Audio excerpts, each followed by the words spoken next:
नमस्कार। आज मैं आपके लिए लेकर आई हूँ मुंशी प्रेमचंद द्वारा लिखित कहानी माँ। आज बंदी छूट कर घर आ रहा है। करुणा ने एक दिन पहले ही घर लीप पोत रखा था। इन 3 वर्षों में उसने कठिन तपस्या करके जो 10-5 रुपये जमा कर रखे थे, वह सब पति के सत्कार और स्वागत की तैयारियों में खर्च कर दिए। पति के लिए धोतियों का नया जोड़ा लाई थी, नए कुर्ते बनवाए थे, बच्चे के लिए नए कोट और टोपी की आयोजना की थी। बार बार बच्चे को गले लगाती और प्रसन्न होती। अगर इस बच्चे ने सूर्य की भांति उदय होकर उसके अंधेरे जीवन को प्रदीप्त न कर दिया होता तो कदाचित ठोकरों ने उसके जीवन का अंत कर दिया होता। पति के कारावास दंड के 3 ही महीने बाद इस बालक का जन्म हुआ।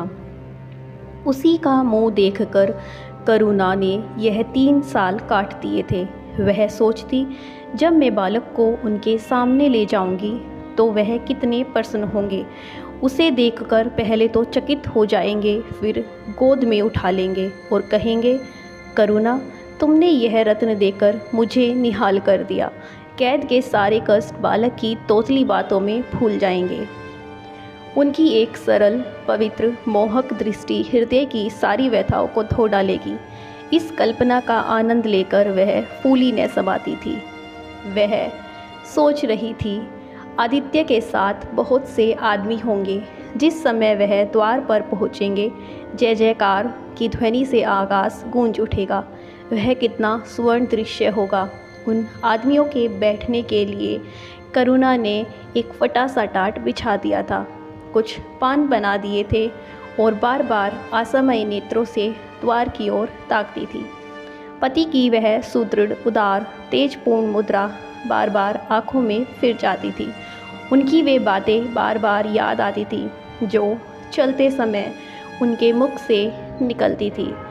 उनका वह धैर्य, वह आत्मबल जो पुलिस के प्रहारों के सामने भी अटल रहा था, वह मुस्कुराहट जो उस समय भी उनके अधरों पर खेल रही थी, वह आत्माभिमान जो उस समय भी उनके मुख से टपक रहा था, क्या करुणा के हृदय से कभी विस्मृत हो सकता था? उसका स्मरण आते ही करुणा के निस्तेज मुख पर आत्मगौरव की लालिमा छा गई।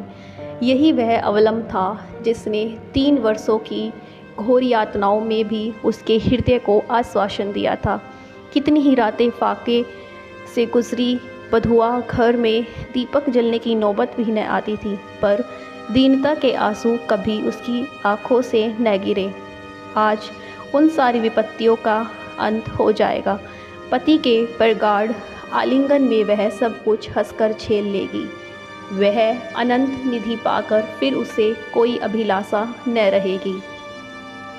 गगन पथ की चिरकामी लपका हुआ विश्राम की ओर चला जाता था। जहाँ संध्या ने सुनहरा फर्श सजाया था और उज्जवल पुष्पों की सेज बिछा रखी थी, उसी समय करुणा को एक आदमी लाठी देखता आता दिखाई दिया। मानो किसी जीर्ण मनुष्य की वेदना ध्वनि हो। पग पग पर रुक रुक कर खांसने लगता था। उसका सिर झुका हुआ था, कारण करुणा उसका चेहरा न देख सकती थी, लेकिन चाल ढाल से कोई बूढ़ा आदमी मालूम होता था। पर एक क्षण में जब वह समीप आ गया तो करुणा पहचान गई। वह उसका प्यारा पति ही था, किंतु शोक उसकी सूरत कितनी बदल गई थी। वह जवानी, वह तेज, वह चपलता, वह सुगठन सब प्रस्थान कर चुका था। केवल हड्डियों का एक ढांचा रह गया था। न कोई संगी, न साथी, न यार, न दोस्त। करुणा उसे पहचानते ही बाहर निकल आई, पर आलिंगन की कामना हृदय में दबकर रह गई। सारे मंसूबे धूल में मिल गए। सारा मनोल्लास आंसुओं के प्रवाह में बह गया, विलीन हो गया। आदित्य ने घर में कदम रखते ही मुस्कुराकर करुणा को देखा। पर उस मुस्कान में वेदना का एक संसार भरा हुआ था। करुणा ऐसी शिथिल हो गई मानो हृदय का स्पंदन रुक गया हो। वह फटी आँखों से स्वामी की ओर टकटकी बांधे खड़ी थी, मानो उसे अपनी आँखों पर अब भी विश्वास न आता हो। स्वागत या दुख का एक शब्द भी उसके मुँह से ना निकला। बालक भी गोद में बहटा हुआ सहमी आँखों से इस कंकाल को देख रहा था और माता की गोद में चिपट जाता था। आखिर उसने कातर स्वर में कहा, यह तुम्हारी क्या दशा है, बिल्कुल पहचाने नहीं जाते। आदित्य ने उसकी चिंता को शांत करने के लिए मुस्कुराने की चेष्टा करके कहा, कुछ नहीं, जरा दुबला हो गया हूँ, तुम्हारे हाथों का भोजन पाकर फिर स्वस्थ हो जाऊँगा। करुणा, छी, सूख कर काटा हो गए हो, क्या वहाँ भरपेट भोजन नहीं मिलता? तुम कहते थे राजनीतिक आदमियों के साथ बड़ा अच्छा व्यवहार किया जाता है, और वह तुम्हारे साथी क्या हो गए जो तुम्हें आठों पहर घेरे रहते थे और तुम्हारे पसीने की जगह खून बहाने को तैयार रहते थे। आदित्य की त्योरियों पर बल पड़ गए। बोले, यह बड़ा ही कटु अनुभव है करुणा। मुझे न मालूम था कि मेरे कैद होते ही लोग मेरी ओर से यूँ आंखें फेर लेंगे, कोई बात भी ना पूछेगा। राष्ट्र के नाम पर मिटने वालों का यही पुरस्कार है, यह मुझे न मालूम था। जनता अपने सेवकों को बहुत जल्द भूल जाती है, यह तो मैं जानता था, लेकिन अपने सहयोगी और सहायक इतने बेवफा होते हैं, इसका मुझे यह पहला ही अनुभव हुआ। लेकिन मुझे किसी से शिकायत नहीं है। सेवा स्वयं अपना पुरस्कार है। मेरी भूल थी कि मैं इसके लिए यश और नाम चाहता था। करुणा, तो क्या वहाँ भोजन भी न मिलता था? आदित्य, यह न पूछो करुणा, बड़ी करुण कथा है। बस यही गनीमत समझो कि जीता लौट आया। तुम्हारे दर्शन बदे थे, नहीं कष्ट तो ऐसे ऐसे उठाए कि अब तक मुझे प्रस्थान कर जाना चाहिए था। मैं जरा लेटूंगा, खड़ा नहीं रहा जाता, दिन भर में इतनी दूर आया हूँ। करुणा, चलकर कुछ खा लो तो आराम से लेटो। बालक को गोद में उठाकर, बाबूजी है बेटा, तुम्हारे बाबूजी, इनकी गोद में जाओ, तुम्हें प्यार करेंगे। आदित्य ने आंसू भरी आंखों से बालक को देखा और उनका एक एक रोम उनका तिरस्कार करने लगा। अपनी जीर्ण दशा पर उन्हें कभी इतना दुख न हुआ था। ईश्वर की असीम दया से यदि उनकी दशा संभव हो जाती तो वह फिर कभी राष्ट्रीय आंदोलन के समीप न जाते। इस फूल से बच्चे को यो संसार में लाकर दरिद्रता की आग में झोंकने का उन्हें क्या अधिकार था। अब वह लक्ष्मी की उपासना करेंगे और अपना शूद्र जीवन बच्चे के लालन पालन के लिए अर्पित कर देंगे। उन्हें इस समय ऐसा ज्ञात हुआ कि बालक उन्हें अपेक्षा की दृष्टि से देख रहा हो, मानो कह रहा है, मेरे साथ आपने कौन सा कर्तव्य पालन किया। उनकी सारी कामना, सारा प्यार बालक को हृदय से लगा देने के लिए अधीर हो उठा, पर हाथ न फैला सके, हाथों में शक्ति न थी। करुणा बालक को लिए हुए उठी और थाली में कुछ भोजन निकाल कर लाई। आदित्य ने सुधापूर्ण नेत्रों से थाली की ओर देखा, मानो आज बहुत दिनों के बाद कोई खाने की चीज़ सामने आई हो। जानता था कि कई दिनों के उपवास के बाद और आरोग्य की इस गई गुजरी दशा में उसे जबान को काबू में रखना चाहिए, पर सब्र न कर सका। थाली पर टूट पड़ा और देखते देखते थाली साफ कर दी। करुणा सशक हो गई।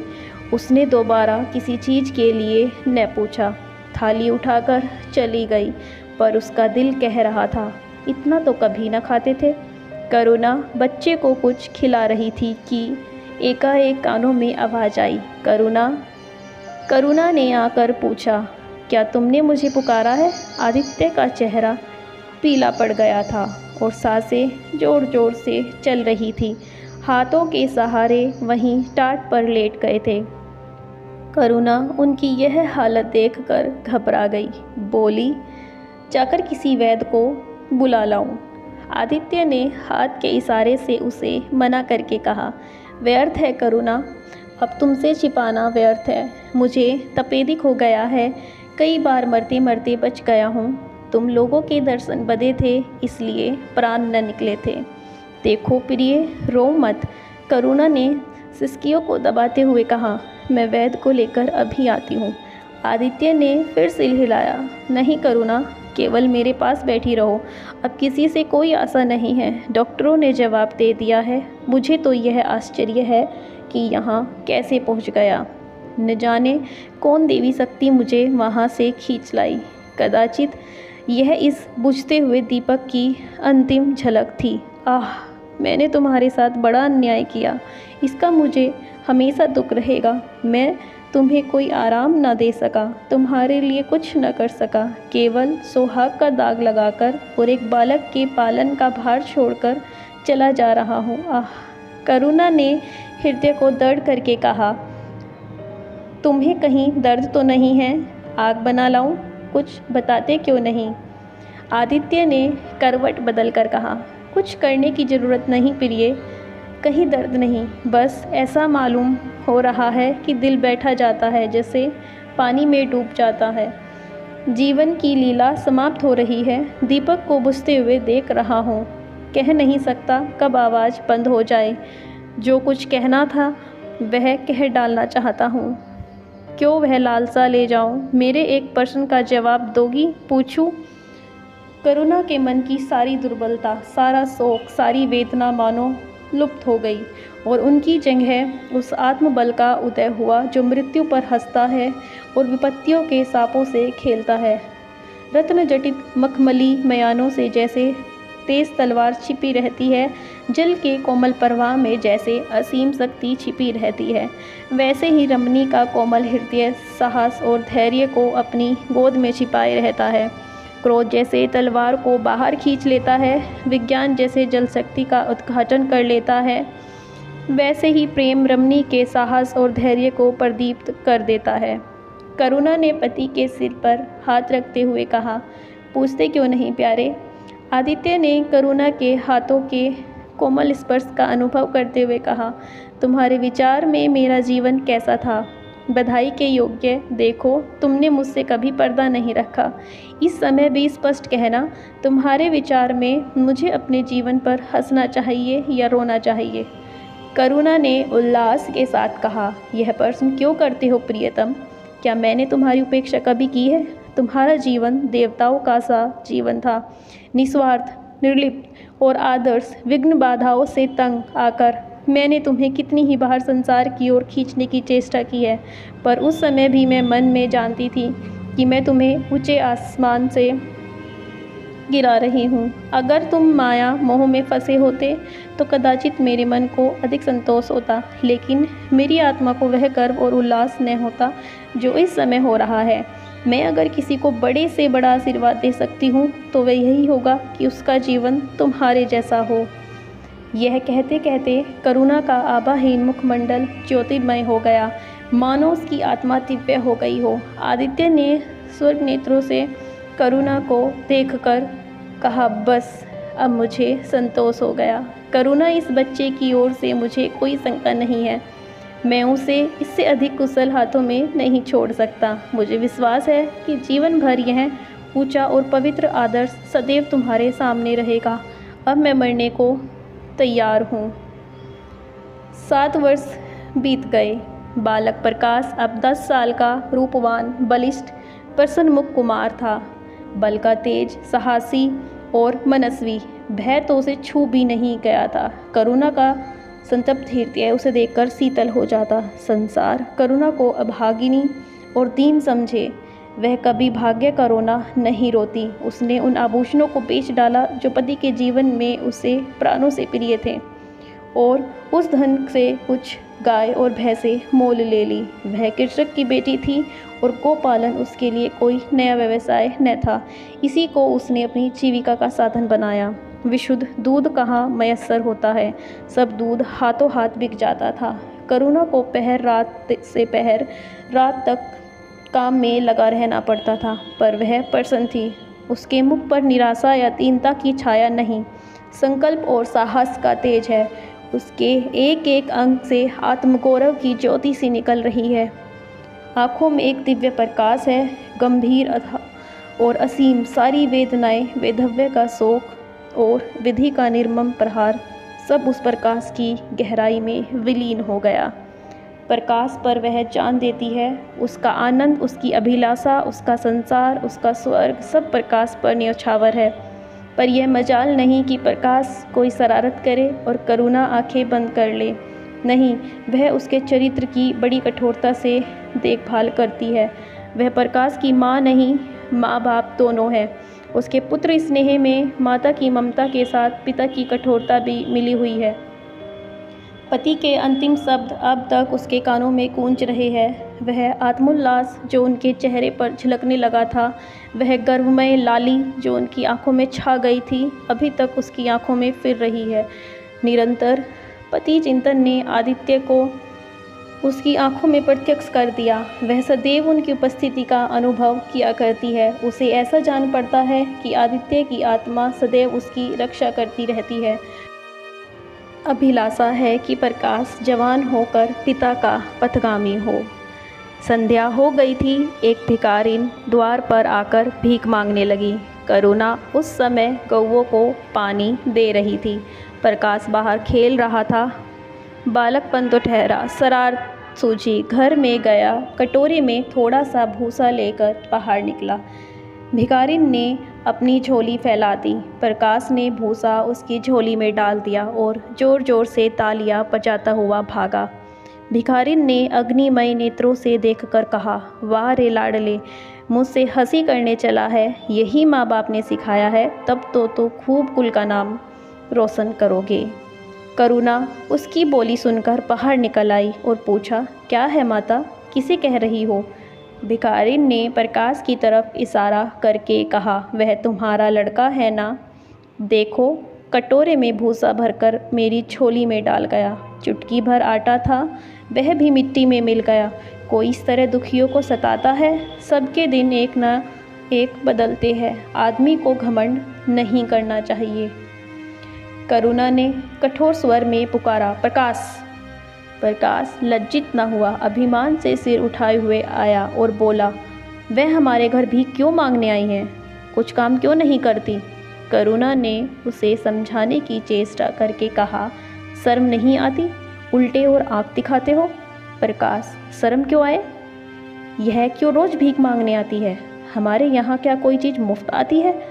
करुणा, तुम्हें कुछ न देना था तो सीधे से कह देते, जाओ। तुमने यह शरारत क्यों की? प्रकाश, उनकी आदत कैसे छूटती? करुणा ने बिगड़कर कहा, तुम अब पिटोगे मेरे हाथों। प्रकाश, पिटूंगा क्यों? अब ज़बरदस्ती पीटेंगी? दूसरे मुल्कों में अगर कोई भीख मांगे तो कैद कर लिया जाए, यह नहीं कि उल्टे भिखमंगों को और सह दी जाए। करुणा जो अपंग है वह कैसे काम करे? प्रकाश, तो जाकर डूब मरे, जिंदा क्यों रहती है? करुणा निरुत्तर हो गई। बुढ़िया को तो उसने आटा दाल देकर विदा किया, किंतु प्रकाश का तर्क उसके हृदय में फोड़े के समान टीसता रहा। उसने यह धृष्टा, यह अभिनय कहाँ से सीखी? रात को भी उसे बार बार यही ख्याल सताता रहा। आधी रात के समीप एकाएक प्रकाश की नींद टूटी। लालटेन चल रही है और करुणा बैठी रो रही है। उठ बैठा और बोला, अम्मा, अभी तुम सोई नहीं? करुणा ने मुंह फेर कर कहा, नींद नहीं आई। तुम कैसे जग गए? प्यास तो नहीं लग रही है? प्रकाश, नहीं अम्मा, न जाने क्यों आँख खुल गई। मुझसे आज बड़ा अपराध हुआ अम्मा। करुणा ने उसके मुख की ओर स्नेह के नेत्रों से देखा। प्रकाश, मैंने आज बुढ़िया के साथ बड़ी नटखट की, मुझे क्षमा करो, फिर कभी ऐसी शरारत न करूँगा। यह कहकर रोने लगा। करुणा ने स्नेह से उसे गले लगा लिया और उसके कपोलों का चुंबन करके बोली, बेटा, मुझे खुश करने के लिए यह कह रहे हो या तुम्हारे मन में सचमुच पछतावा हो रहा है? प्रकाश ने सिसकते हुए कहा, नहीं अम्मा, मुझे दिल से अफसोस हो रहा है। अब की वह बुढ़िया आएगी तो मैं उससे बहुत से पैसे दूंगा। करुणा का हृदय मतवाला हो गया। ऐसा जान पड़ा आदित्य सामने खड़े बच्चे को आशीर्वाद दे रहा है और कह रहे हैं, करुणा, शोभ मत कर, प्रकाश अपने पिता का नाम रोशन करेगा, तेरी संपूर्ण कामनाएं पूरी हो जाएंगी। लेकिन प्रकाश के कर्म और वचन में मेल न था। उस दिन के साथ उसके चरित्र का अंग प्रत्यक्ष होता जाता था। जहीन था ही विश्वविद्यालय से उसे वजीफे मिलते थे। करुणा भी उसकी यथेष्ट सहायता करती थी, फिर भी उसका खर्च पूरा न पड़ता था। वह मितव्ययता और सरल जीवन पर विद्वत से भरे हुए व्याख्यान दे सकता था, पर उसका रहन सहन फैशन के अंधभक्तों से जो भर घटकर न था। प्रदर्शन की धुन उसे हमेशा सवार रहती थी। उसके मन और बुद्धि में निरंतर द्वंद्व होता रहता था। मन जाति की ओर था, बुद्धि अपनी ओर। बुद्धि मन को दबाए रहती थी। उसके सामने मन की एक न चलती थी। जाति सेवा उसर की खेती है। वहाँ बड़े से बड़ा उपहार जो मिल सकता है वह है गौरव और यश, पर वह भी स्थायी नहीं, इतना अस्थिर कि क्षण में जीवन भर की कमाई पर पानी फिर सकता है। अतएव उसका अंतःकरण अनिवार्य वेग के साथ विलासमय जीवन की ओर झुकता था, यहाँ तक कि धीरे धीरे उसे त्याग और निग्रह से घृणा होने लगी। वह दुर्वस्था और दरिद्रता को हे समझता था। उसका हृदय न भाव था, न हृदय था, न केवल सिर्फ था तो मस्तिष्क। मस्तिष्क में दर्द कहाँ, वहाँ तो तर्क है, मंसूबे है। सिंध में बाढ़ आई, हजारों आदमी बह गए, तबाह हो गए। विद्यालय ने वहाँ एक सेवा समिति भेजी। प्रकाश के मन में द्वंद्व होने लगा, जाऊं या ना जाऊं। इतने दिनों अगर वह परीक्षा की तैयारी करे तो प्रथम श्रेणी में पास हो जाए। चलते समय उसने बीमारी का बहाना कर दिया। करुणा के लिखा, तुम सिंध ना गए, इसका मुझे दुख है। तुम बीमार रहते हुए भी वहाँ जा सकते थे। समिति में चिकित्सक भी तो थे।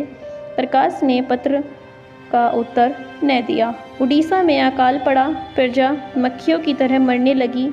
कांग्रेस ने पीड़ितों के लिए एक मिशन तैयार किया। उन्हीं दिनों विद्यालयों ने इतिहास के छात्रों को ऐतिहासिक खोज के लिए लंका भेजने का निश्चय किया। करुणा ने प्रकाश को लिखा, तुम उड़ीसा जाओ, किंतु प्रकाश लंका जाने को लालायित था। वह कई दिन इसी दुविधा में रहा। अंत को सीलोन ने उड़ीसा पर विजय पाई ने अब उसे कुछ न लिखा, चुपचाप रोती रही। सीलोन से लौटकर प्रकाश छुट्टियों में घर गया। करुणा उससे खिंची खिंची रही। प्रकाश मन में लज्जित हुआ और संकल्प किया कि अब की कोई अवसर आया तो अम्मा को अवश्य प्रसन्न करूँगा। यह निश्चय करके वह विद्यालय लौटा, लेकिन यहाँ आते ही फिर परीक्षा की फिक्र सवार हो गई। यहाँ तक कि परीक्षा के दिन आ गए, मगर इम्तिहान से फुर्सत पाकर भी प्रकाश घर न गया। विद्यालय के एक अध्यापक कश्मीर सैर करने जा रहे थे। प्रकाश उन्हीं के साथ कश्मीर चल खड़ा हुआ। जब परीक्षा फल निकला और प्रकाश प्रथम आया, तब उसे घर की याद आई। उसने तुरंत करुणा को पत्र लिखा और अपने आने की सूचना दी। माता को प्रसन्न करने के लिए उसने 2-4 शब्द जाति सेवा विषय में भी लिखे। अब मैं आपकी आज्ञा का पालन करने को तैयार हूँ। मैंने शिक्षा संबंधी कार्य का निश्चय किया है। इसी विचार से मैंने वह विशिष्ट स्थान प्राप्त किया। हमारे नेता भी तो विद्यालयों के आचार्यों का ही सम्मान करते हैं। अभी तक इन उपाधियों के मोह से वे मुक्त नहीं हुए हैं। हमारे नेता भी योग्यता, सदुत्साह, लगन का उतना सम्मान नहीं करते जितना उपाधियों का। अब मेरी इज्जत करेंगे और जिम्मेदारी का काम सौंपेंगे, जो पहले मांगे भी न मिलता था। करुणा की आस फिर बंधी। अगला भाग सुनने के लिए हमारे साथ बने रहे। धन्यवाद।